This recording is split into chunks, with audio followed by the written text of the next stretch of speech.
নির্যাতিতার পরিবারের অভিযোগ, পারিবারিক কলহের জের ধরে গত বৃহস্পতিবার আকলিমাকে বাড়ি থেকে বের করে দেয় শ্বশুরবাড়ির লোকজন।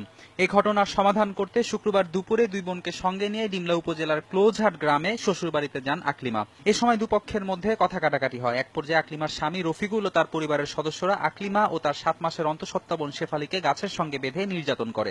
ফেলে দিয়ে আমাকে লাথি আর বুকের উপর সরিয়ে ফেলে এই জায়গাতে আমার গলা টিপে দিচ্ছিল। রেলম শাহ আরো 10-12 জন সবাই মিলে আসিল।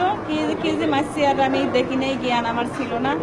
জ্ঞান ফিরে মাত্র দেখি আমার বোনটা উপরে, মানে বোনটা পেছে পেছে বান্ধিছে, আর ও যা গুলে আসিয়া চওড়াইছে সামনে। ওখানে মেডিকেলে ভর্তি হতে চাইছিল, ওখানে থেকে ওরা ওকে তুলে নিয়ে যাবে, মেরে ফেলবে। এই কারণে এখানে গুপ্তভাবে আসি আছে আর কি, নিরাপত্তা। এখন এখানেও কোনো নিরাপত্তা নেই, ওরা জানতে পারছে যে রংপুর মেডিকেলে আছে। এ ঘটনায় হালিশা চাপানি ইউনিয়নের 4 নম্বর ওয়ার্ডের আওয়ামী লীগ সভাপতির বিরুদ্ধে ইন্ধনের অভিযোগ করেন আকলিমার পরিবার, তবে অস্বীকার করেন আওয়ামী লীগ নেতা। একেবারে বলতে আমি কিছু যাইনি ব্যাপারে, আমার সাথে তো তাদের কোনো শত্রুতাও নেই। সেটা আসলো তখন যা দেখি ও পড়িয়েছে আর কি। মামলার অভিযোগ নেওয়া হয়েছে এবং সেই মামলা গতকাল রাতে রুজু হয়েছে। তো এজাহার নামে যে আসামি আছে 3 জন, তাদের মধ্যে থেকে 3 জনকে আমি অ্যারেস্ট করেছি। গুরুতর আঘাত পেলেও শেফালি ও তার সন্তান এখন শঙ্কামুক্ত বলে জানিয়েছেন চিকিৎসক। তার বাচ্চার অবস্থাটা কেমন এটা জানার জন্য আমরা তার এক্সামিনেশন করছিলাম।